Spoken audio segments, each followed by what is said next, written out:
મતદાનની પ્રક્રિયા અને કાઉન્ટિંગની પ્રક્રિયા પણ પૂર્ણ કરવામાં આવી છે અને આજે ગુજરાતમાં કાઉન્ટિંગ પૂર્ણ કરીને 26 સીટનું રિઝલ્ટ એ પણ આપની સામે છે। આપના માધ્યમથી આખા ગુજરાતમાં અને દેશની સામે પણ એ મૂકવામાં આવ્યું છે। ગુજરાતમાં આના પહેલા 16મી અને 17મી લોકસભાની અંદર પણ 26માંથી 26 સીટ એ ભારતીય જનતા પાર્ટી જીતી હતી। આ 18મી લોકસભાની અંદર પણ 26માંથી 26 સીટ ભારતીય જનતા પાર્ટીએ જીતવાનો સંકલ્પ કર્યો છે, પરંતુ કમનસીબે અમારી કોઈ મહેનત ઓછી પડી હશે, મતદાતા ભાઈ બહેનોની અમારા વખતે કોઈ નારાજગી હશે, જાણે અજાણે અમારાથી કોઈ ભૂલ થઈ હશે અને એના કારણે અમે એક સીટ ફક્ત 31,000 મત માટે ગુમાવી છે। એનું અમને અત્યંત દુઃખ પણ છે અને અમે અમારી ભૂલો શોધીને એ સુધારવા માટે પણ ચોક્કસ પ્રામાણિક પ્રયત્ન કરીશું, એ પણ આપણા માધ્યમથી અમે કહેવા માંગીએ છીએ।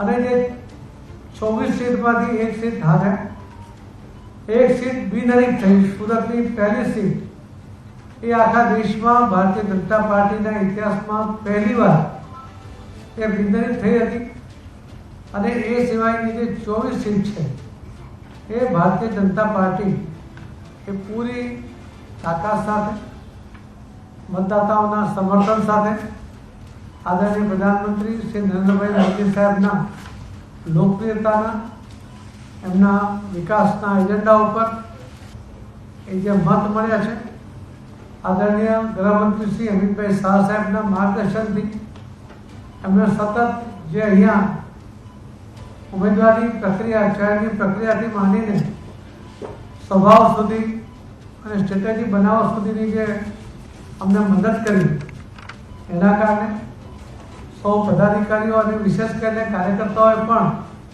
ઉમેદવાર અને મતદાતાની વચ્ચેનો જે સંપર્ક બનાવી રાખ્યો અને એના કારણે અમે આ 24 સીટ એ જ્વલંત બહુમત સાથે જીતી શક્યા છે।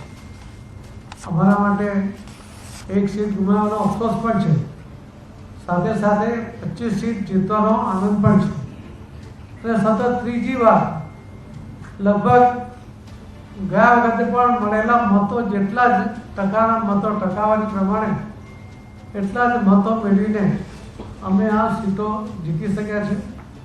એના માટે અમે સૌ મતદાતા ભાઈ બહેનોનો અને આ પર્વના માધ્યમથી આખા ગુજરાતના તમામ લોકોનો ફરીથી આભાર વ્યક્ત કરીએ છીએ। અમે 5 લાખથી ઉપર લગભગ 4 સીટ જીત્યા છે, એમાં 2 સીટ તો 7 લાખથી વધુ લીડ સાથે જીત્યા છે। 4 સીટ ઉપર 4 લાખની ઉપર અમે 3 સીટ જીતી શક્યા છીએ, 3 લાખની ઉપર 6 સીટ જીતી શક્યા છીએ, 2 લાખની ઉપર અમે 6 સીટ જીતી શક્યા છીએ અને એ રીતે અમે ઓછા માર્જિનથી કદાચ ફક્ત એકાદ સીટ જ અમે જીત્યા છે, જે સાબરકાંઠા, કે જેમાં અમારી લીડ થોડી ઓછી હતી, બાકીની બધી જ લીડ અમે 1 લાખથી ઉપર, 2 લાખથી ઉપર એ રીતે જીત્યા છે। એના માટે પણ અમે સૌ મતદાતા ભાઈ બહેનોનો ખૂબ ખૂબ આભાર માનીએ છીએ। આ જીત આ ગુજરાતના વિકાસનું પ્રતિબિંબ પાડે છે। આ જીત ગુજરાતના મતદાતાઓનો ભારતીય જનતા પાર્ટીમાં જે વિશ્વાસ છે એનું પ્રતિબિંબ પાડે છે। આ જીત આદરણીય પ્રધાનમંત્રી મોદી સાહેબના જે ગુજરાતના લોકોનો વિશ્વાસ છે એનો પ્રતિબિંબ પાડે છે।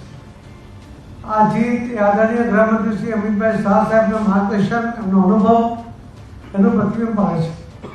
આ જીત આદરણીય મુખ્યમંત્રી શ્રી ભૂપેન્દ્રભાઈ પટેલ અને એમના મંત્રીમંડળે કરેલા વિકાસના કામોને કારણે જે લોકોમાં લોકપ્રિયતા છે એને પ્રતિબિંબ પાડે છે અને આ જીત ભારતીય જનતા પાર્ટીના એક કાર્યકર્તાઓએ સંગઠનની સાથે તાલ મિલાવીને જે કામ કર્યું છે એના કારણે ત્રીજી વાર પણ એટલા જ પર્સન્ટેજ સાથેના મત મેળવીને આ ભવ્ય જીત મેળવી શક્યા છે।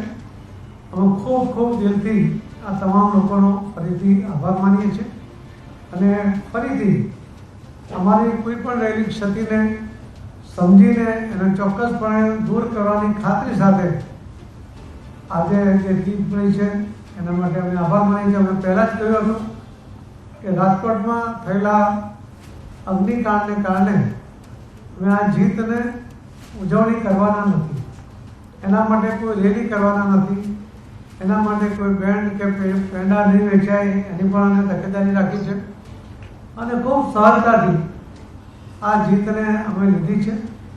અને અમે રાજકોટના બનાવને એની અંદર જેમને પણ નુકસાન થયું છે એમના દુઃખમાં અમે સહભાગી છીએ.